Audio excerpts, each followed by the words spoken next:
back to my channel, Trending Pia po. Ayan, bago natin start ang ating reaction video, ayan, pasalamatan muna natin si Lord. Thank you po. At syempre, supportahan natin ang ama ng Kalingap, Kuya Bal Santos Matubang, Kalingap Rob, Ate Edna, at syempre si Kalingap Edu, Kalingap Awe, ayan, Rachel Morales Vlog, Roel Up Malalag, Kalingap Angeli. Supportahan po natin, panoorin ang kanilang mga videos. Grabe guys, ito si Matt Evan. OMG, mga ka-EDC. Ayan, grabe. Dito guys, sa video ito, ayan, nakita ko lang to sa TikTok ba to o sa Reels. Basta naman nga ako kasi, wow, sabi ko, wow. Kilala sila, kilala ang EDC ng Matt Evans na isang artista po ng ABS-CBN. Amazing, di ba? So ngayon, ayan, ating panonoorin yung video sa mga hindi pa nga nakapanood ng mga ka-EDC dyan. Panoorin po natin. Hello guys, si Matt Evans to. At syempre, happy birthday kay Biancy. At syempre, manatiling solid sa Kalingap. Papa Eds, alagaan nyo po yan. Ingat po kayo, have a blast and God. Ay, grabe. Happy birthday daw kay Biancy. Hindi ko po alam ito kung nakaraan year pa o ngayon, magbi-birthday, itong pagbating ito ni Matt Evans ng ABS-CBN. At dito, ayan, sinat out niya ang Kalingap. Patuloy lang daw po sa pagsuporta sa Kalingap. At syempre, kay Papa Eds. Ayan, Papa Eds daw. Sabi ni Matt Evans, alagaan mo si Beyonce. Pero kita naman natin na alagang-alaga po ni Edu ang kanyang Beyonce. Grabe. Sunod pang i-upload ko kasi yung regalo na talagang gawa sa kamay ni Beyonce na mayroong binili pero mas marami yung effort na talagang mismong siya ay yung gumawa para sa regalo kay Edu, di ba? So ganito ay grabe, sikat na sikat ang EDC. Grabe, kilalang kilala ng Matt Evans, di ba?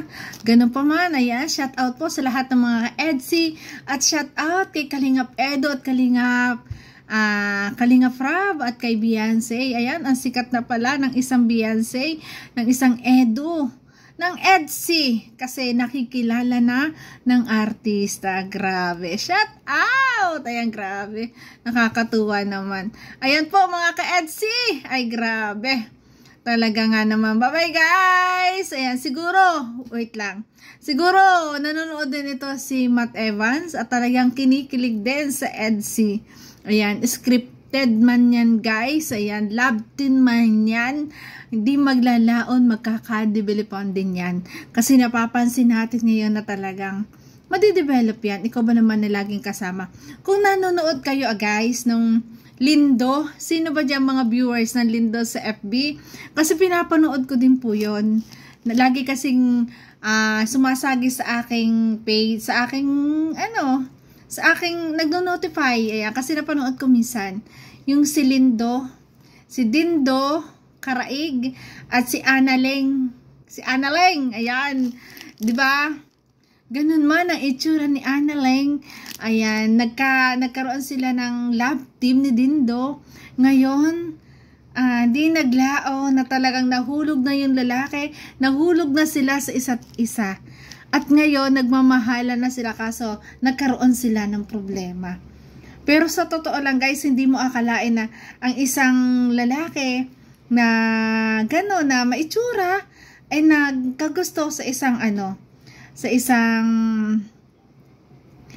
isang Analeng na napakasimple, di ba? At may anak na rin si Analeng na siguro kasi nga paggagawa ng content, paggagawa ng mga videos, at lalo na't maraming pinakikiling na in love na rin sa isa't isa. At for sure, ayan guys, at for sure ganito rin ang mangyayari sa EDC. Kasi kita natin yung mga videos, ay ewan ko pag hindi sila na-develop sa isa't isa niyan. Di ba? Lagi silang magkasama, tapos may video, tapos ang sweet ng mga kanilang mga usapan, di ba? Marami ang kinikilig sa kanila, ay for sure. Guys. for sure guys, magiging sila at the end. At in the end.